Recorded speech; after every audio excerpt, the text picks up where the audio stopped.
तोंडाला चव नाही, तोंडाला चव नाही असं सर्वच जण म्हणतात. पण अशी रेसिपी मी आज दाखवणार आहे ज्याने चव पण येईल आणि तोंडाला पाणी पण सुटेल. तर नमस्कार मंडळी, स्वागत आहे तुमचं माझ्या नवीन व्हिडिओमध्ये.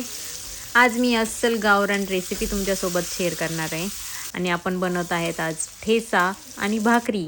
खरं तर ठेचा खाणाऱ्यालाच ठेचा बनवायला आवडतो. तर इथे मी घेतल्या होत्या 10-12 मिरच्या, थोडासा लसूण आणि थोडेसे शेंगदाणे. तव्यावर मस्तपैकी त्यांना फ्राय केलं. इथे मी लोखंडी तवा यूज केला होता, त्याने चव आणखी वाढते. आणि हो, फ्राय करताना काळजीपूर्वक फ्राय करा, कारण मिरच्या कधी पण अंगावर फुटू शकतात. सर्व फ्राय करून झाल्यानंतर गॅसवरून तवा बाजूला घ्यायचा आणि त्यात थोडंसं मीठ टाकायचं.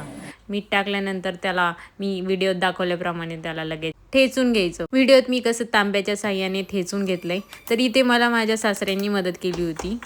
खरं तर इथे मिक्सरचा पण उपयोग केला जातो, पण मला मिक्सरची टेस्ट एवढी आवडत नाही. तव्यावर ठेचल्यावर एकदम गावाकडचा फील येतो आणि तीच खूप भारी टेस्ट आहे. मग काय, पटकन अशी भाकरी तयार करून घेतली.